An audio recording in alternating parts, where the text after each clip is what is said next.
Yeah, I don't think there was really any bullying. There were tough guys in our class and tough guys in the classes ahead of us, and you didn't mess with them, but they didn't really pick on you.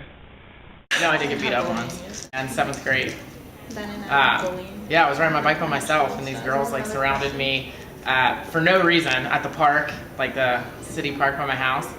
And they were like, "Why are you wearing them short shirts?" And I was like, "What?" And so then, yeah, one girl, I was on my bike, and this girl who's probably this tall jumps up, hit me.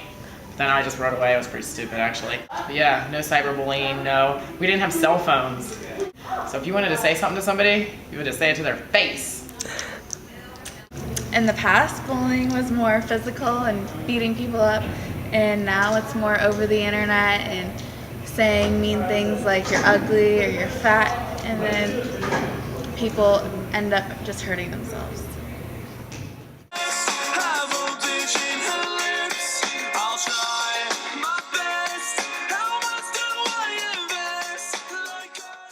There was some kind of standardized test that everybody had to take, I think. Was that senior year or junior year? And then I don't remember having finals in each course. No. We had plenty of tests, but I can't remember any finals until I got to college.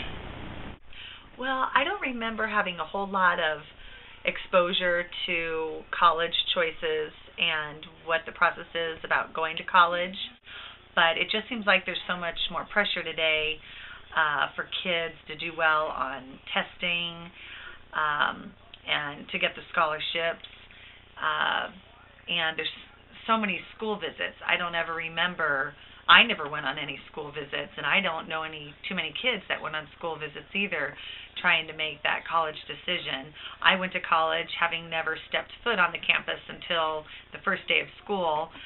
To get into college, I have to take the ACT, and there's a lot of pressure to get a high score on that because it's so competitive getting into college now. And you have to visit colleges and narrow down all the different schools that are out there to where you want to go and what interests you. And it's hard to try to figure out what you want to do now and like make that decision like as a 17 or 18-year-old for what you're going to do for the rest of your life.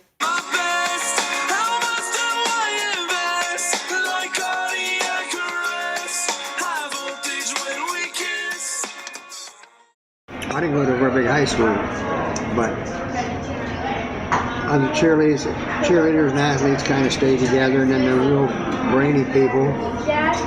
So we all kind of mixed in even, but as far as going to parties and stuff, there was a little difference there, but in general, there was not a lot of cliques, just people that had different habits, did different things. The studious kids studied, did this, and other people went out and raised a little cane here and there.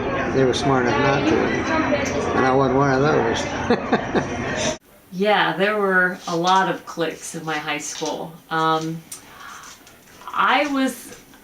think I was a part of every clique. Kids could be cruel. I think that's probably why I got along with everybody, because I didn't like to see people that were considered the nerds or the different. I don't know. I always just tried to be nice to everyone, thinking that, I didn't want to see people get treated bad. Yes, there are cliques in our high school.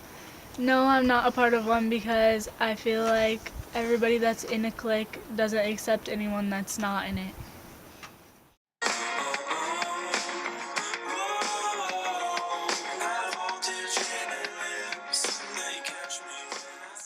I never heard of stress until the last 20 years. Well, for me personally, I knew I was going to go to Ohio State. And so there was no stress or no pressure because all you had to do was take a college entrance exam, the ACT, and send your score in. It didn't matter what it was. If you're a resident of Ohio, you were in. So I didn't really feel any stress.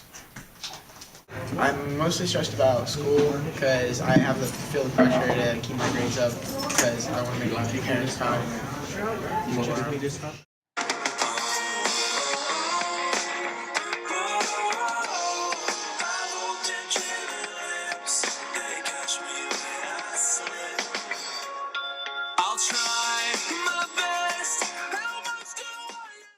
I worked all the time and like passed papers and then got jobs in the summer at a hardware company, local hardware company, and so I didn't really have a lot of extra time because there were 10 of us, 10 kids to our parents, and so I knew I was going to have to work anyway. Extracurriculars in high school, I was on the dance team.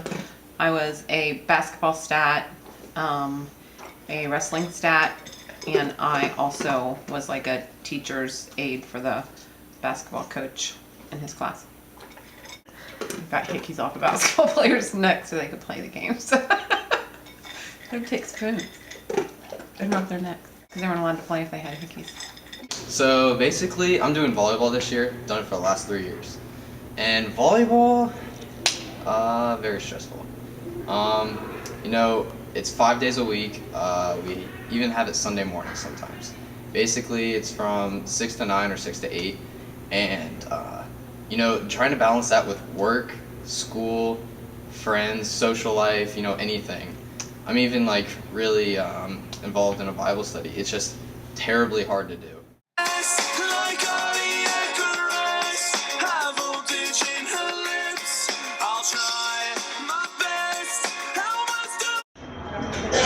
Oh, we went to square dances,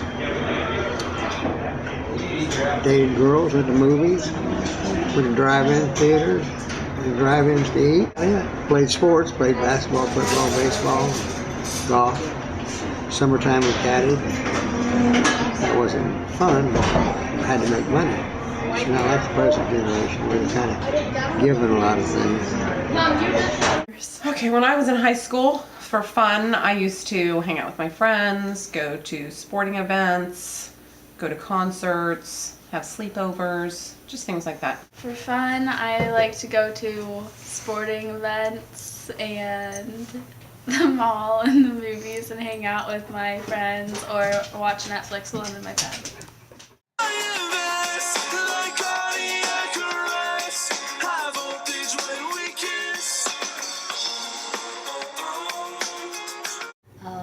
It was a different time.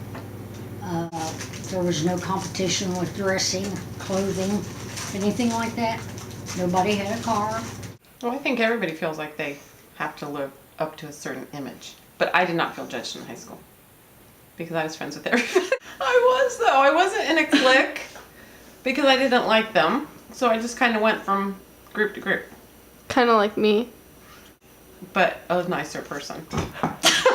People who don't meet the image get bullied and have no friends, and then they're depressed in school, and then they do bad in school, and it leads them to have a bad lifetime. But then the people who do meet the criteria usually are more happy and have a lot of friends and do well in their life.